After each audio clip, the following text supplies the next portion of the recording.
Hey, everybody, welcome back to the podcast.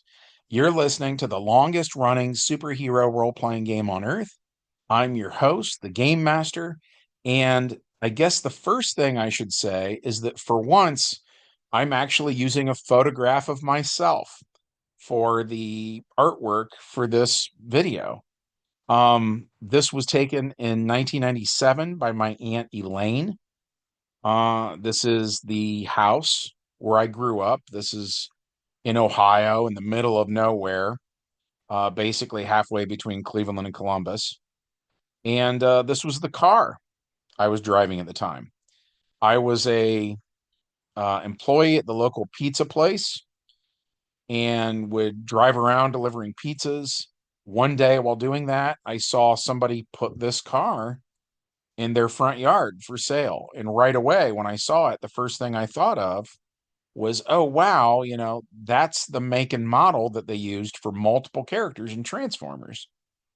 So I bought the car, took it to Mako.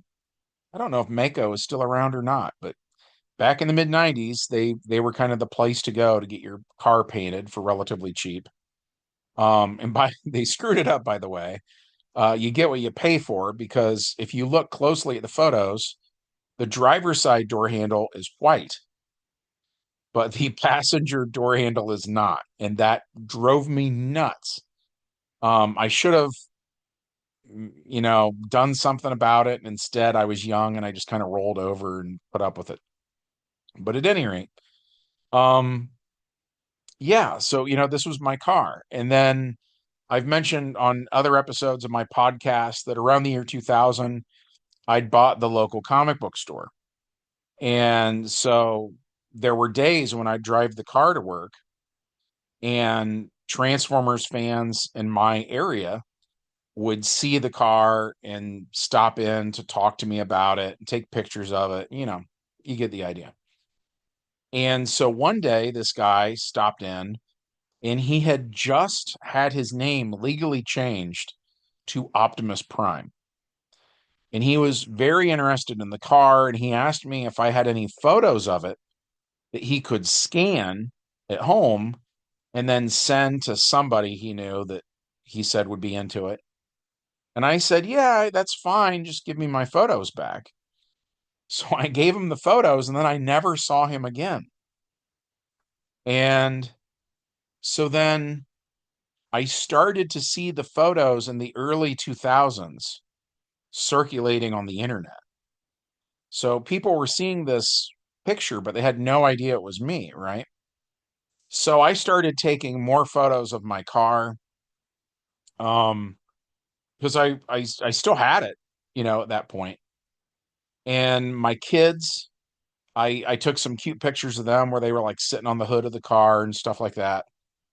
And I'd post that to my Facebook page. And so then various Transformers fans were seeing that and they'd comment on it like, "Oh my God, you've got a Prowl car. Like that's cool." And they'd start referring to me as the Prowl guy, and then like their friends would see their comments on my pictures, and then those guys were sending me friend requests, and you get the idea, right? Well, so somebody took some of those pictures and showed them to Michael Bell, who was the voice of Prowl on the 80s cartoon. And a mutual friend saw that and tagged me in it and said, "Hey, man, you need to give Chris Kent credit here. That's his car, blah, blah, blah." And so, because of all that, that was the first time I ever spoke to Michael Bell. And I told him at the time, I said, "Dude, I am such a fan." And he kind of joked around with me and he's like, "Yeah, I can tell." And I said, I loved G.I. Joe as a kid. He was the voice of Duke. He was the leader of the Joes. I thought his Duke voice and his Prowl voice were very, very similar. So a lot of those feelings I had about Duke as being very heroic and so on and so forth, I had kind of applied that to Prowl. And I said, if you're gonna paint this car to look like anybody, obviously that's the character you choose, and he agreed. But we didn't have a ton of interactions. Um, the interactions we had were positive, but it just kind of came to an end after a while, right? And so then recently I found out he was going to be at BotCon within driving distance of me. And I still live relatively close. I live maybe 45 minutes away from where these pictures were taken. I'm further west than I used to be. But but at any rate, I was like, holy cow, he's going to be there. Like, I really want to go meet Prowl, you know? And I thought it's going to be so surreal to have been the guy with like Prowl in my driveway basically for ages, to then go and shake hands with someone who's going to be talking to me and I'm going to be hearing the Prowl voice. Like, I don't know. Like, I had to go though. You know what I mean? So we went on Father's Day, and I know I've mentioned this a lot in some of my recent things, but not everybody's heard those things. So I'm going to speed through this. But we went on Father's Day, and because it was Father's Day, most people stayed home that day. And the convention was a ghost town. And that was really good for me because then that meant all afternoon I got to hang out with these guys without, being in a line or without there being a hurry. You know what I mean? And so it was awesome. It was one of the best days of my life. And one of the other guys who was there is Flint Dilly. And I mentioned before, Flint and I know each other in real life. We're friends. So I walked up to him and he stood up and got super excited to see me. And he's like, Chris, pull up a chair, man. Hang out. And so I did. I hung out all day long. Um, until a guy came over the PA system and basically said, if you're not a vendor, you need to leave. Like, it was for my benefit. I was like the only one there. So I'm like, okay. He could have just come over and asked me nicely, but all right. Um, but yeah, I stayed as long as they let me. And sometimes, because like where I was sitting, Flint was to my immediate right. And then to my right there to my immediate left was Michael Bell. And so if somebody would come up and give Flint like a DVD or something to sign, I would turn to my left and I'd be talking to Michael Bell. And so we talked kind of all day long. And I told him that, in my role playing game, we're doing stuff with like Transformers and GI Joes and stuff like that. And he was listening. He was focused on it. He wasn't like disinterested or rude or anything like that. He was a super nice guy. And I said, so I can't figure out well, I said, so when the war ends, which it's over in our game, I said, what do you think Prowl would do for a living? And he says, will you be a cop? And I said, I agree. I wanted to ask him because it was possible he might have said, you know what? I think Prowl wants to go be an artist, or I think Prowl wants to do this, or Prowl wants to do that. He didn't, though. He said, I think Prowl would be a cop. And I was like, I totally agree. I'm totally cool with that. And I said, okay, so the one I'm really struggling to figure out what he would do, Sideswipe. There was another character that Michael played. And for anyone who doesn't know, Sideswipe transformed into a red Lamborghini. And I would love to own that, but that's not in the cards, unfortunately. Um, and then he had a brother who was a yellow Lamborghini. And so when I mentioned this, he had to think about it. He didn't have an answer right away. And that's kind of why I was setting things up of how I was hanging out with Flint. And so like he'd sign some stuff and then I'd talk to Flint and then somebody else would come up with a thing. So I'd turn my attention back over to Michael. And then when Flint was done, I'd, talk to Flint some more. And it was this back and forth thing like all day long. So the conversation wasn't in sort of like an all at once kind of a thing, right? It was spread out over the course of the entire afternoon. And so Michael came up with this idea for Sideswipe that I thought was awesome. And I never thought of it myself. I don't know how many of you guys have seen an old movie called A Night at the Roxbury. It stars Chris Kattan and Will Ferrell as brothers who, spoiler alert, make their own nightclub. So that's what he came up with for Sideswipe and Sunstreaker. And I thought, that's genius. That never even would have occurred to me, like I love that. And so then I would ask him, I'd say, so what's this place like? And he said, well, it's huge. It's got to be huge because some of the Transformers are huge. So if this is where they go, it needs to be big enough for them. And I was like, okay. And something else, by the way, I've met other celebrities, and I won't mention them by name because I don't want to say anything that's inadvertently rude. But I've met celebrities who would play a part in a certain franchise, and because maybe they're not a comic book fan or whatever, they don't know much about that franchise. Or you could talk about their own character and say stuff about it that maybe they don't know, right? All day long, I was pleasantly surprised at how knowledgeable all of these guys were about Transformers. And not only that, like Michael Bell, he knew a lot about like G.I. Joe and all sorts of stuff. And I don't know if it's like he goes to the conventions and he's just hearing the information over and over and it's soaked in or what. But he would mention certain ideas throughout the day and I'd go, "Man, it's like awesome that you know that." Because usually when I talk to celebrities, I know more about their character than they do because they're just not that into it. I'm a fan, and for a lot of them, it was just a job. But like Michael genuinely seemed to be a fan. And so I'm like, yeah, what's the deal with the nightclub? And he's like, well, it's got to be big enough that like the big guys can fit in there. And he mentioned some of the big guys by name, and I can't even remember which ones he named now. I don't know if he said like Omega Supreme or who it was, but I was like, okay, so we're talking about like a massive building. Like, all right, cool. You're starting to paint a picture in my head.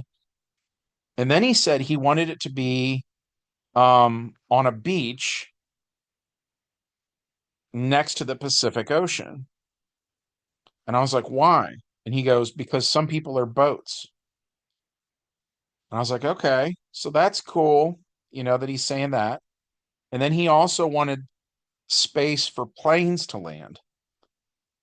I'm like, okay, interesting. So like we're talking about like a massive, I don't know if parking lot's the right word, but he needs like kind of an airport thing going on. And so what starts to form in my mind is some of the imagery from Top Gun, actually, where there would be a runway, but then there's also the waters right there, and So I'm like, okay, that's cool. So like this is accessible for everybody. Like that's a cool idea.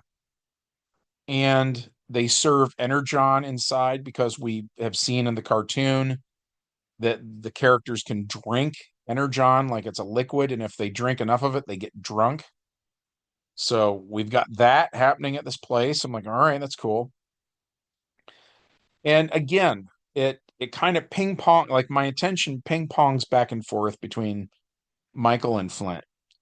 And so, Flint finishes whatever he's doing and he tells me he's like writing a book or something that's kind of like an X-Files kind of thing. And so we talk about some like conspiracy stuff and like urban legends and that kind of thing for a while. And then he gets busy with something else. So I go back to Michael again. And so Michael's been sitting there thinking about it, right? And I loved that, dude. I loved that so much that he's thinking about all of his characters. What would they all do? How does all of this work together in this game world where all these guys coexist? And at any rate, he's like, so Prowl would go to the nightclub because there's going to be bad guys there. And by the way, at this point, in Michael Bell, I love that guy to death, right? He's um I think he was maybe a little confused on like I think he started to GM it a little, basically. You see what I'm saying there? And I've noticed that with a lot of people when they first start playing is they'll see me say certain things are the case because I'm the game master, and then they start doing that too, even though that's kind of not what players sort of do. You know what I mean? Um, But because it's Michael Bell, I just go with it, right? Because the last thing I want to do is say, no, you're doing it wrong or whatever. Yeah, I don't want to do anything negative. So I just roll with it. But he's like, yeah, but so here's the thing is so bad guys are at the club too. I was like, oh, okay. And I was like, what's the bad guy? What's the deal there? And so he mentions one of his other characters whose name is Bombshell.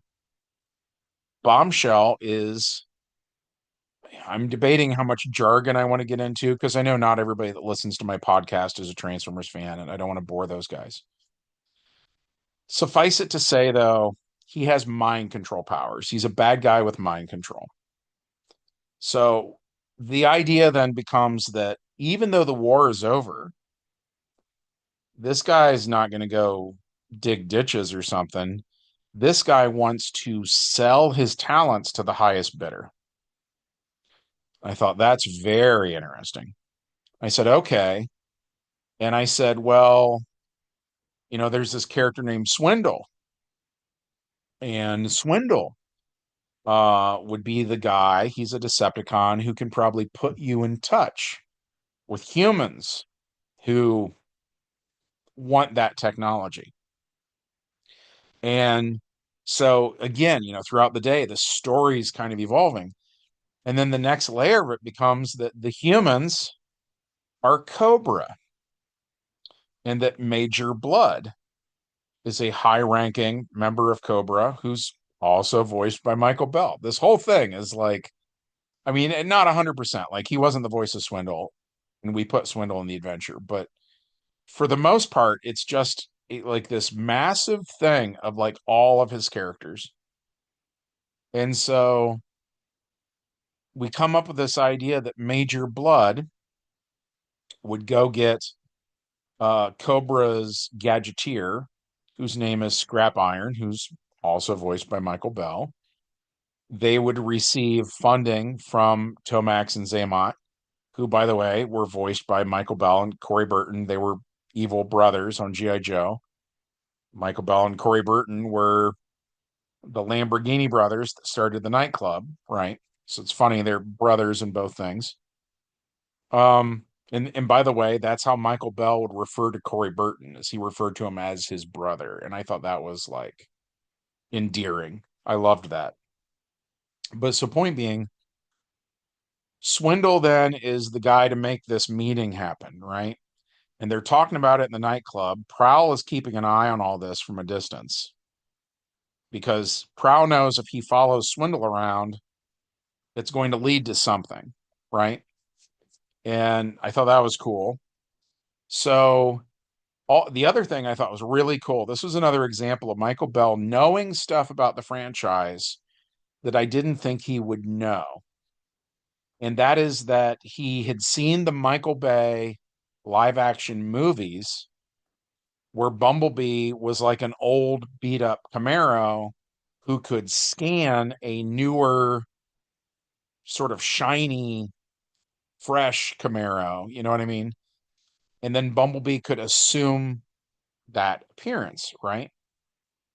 Um, and then on Transformers Prime, we see Bumblebee do something similar where he changes his paint job and he reverses the black and yellow. So then he's like an all black car with a couple of yellow stripes on the hood. So Michael Bell is aware that this is a thing. And he's like, I want Prowl to have like a stealth mode where he's like totally black. And that just tickled me to no end that he even knew that was a thing he could do, right? So I'm like, yes, absolutely. You do that. And so then he follows Swindle to where this meeting is with the Cobra guys. And then the other guys who show up to the meeting are his G.I. Joe characters. So it's Duke has somehow learned what Cobra is up to. And then Michael Bell was the voice of a lot of guys from G.I. Joe. So those are the guys Duke brings with him.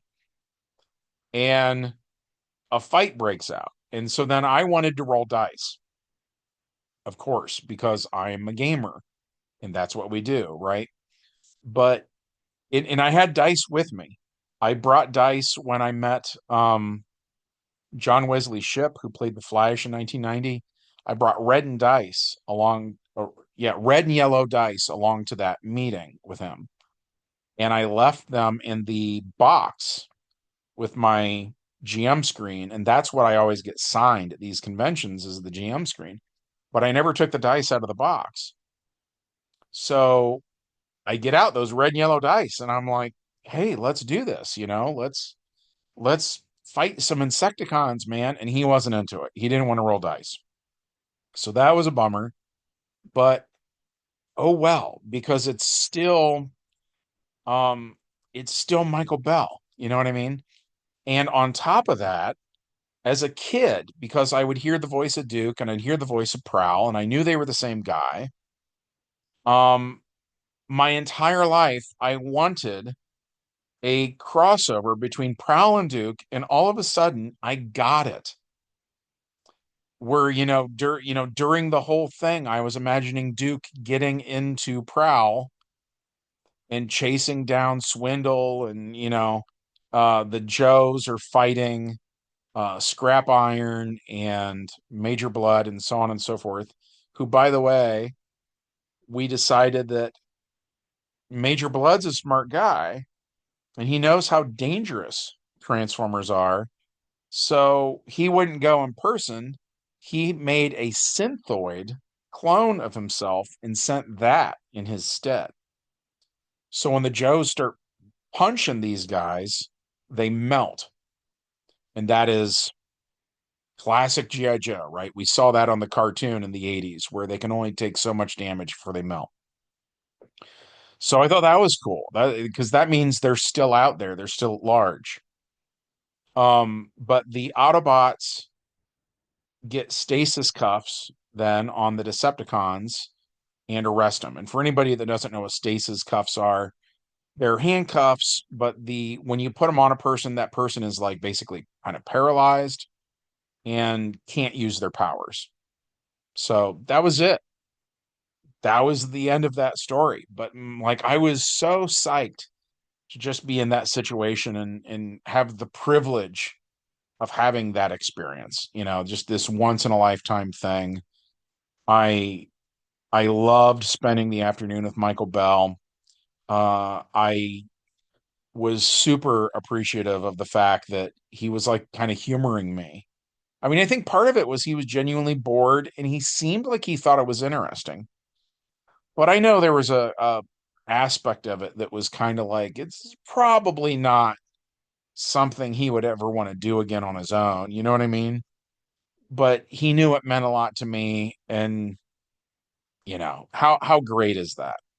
But yeah, he was the nicest guy, and I had the best day ever. I loved this game. I hope that you guys enjoyed hearing about it.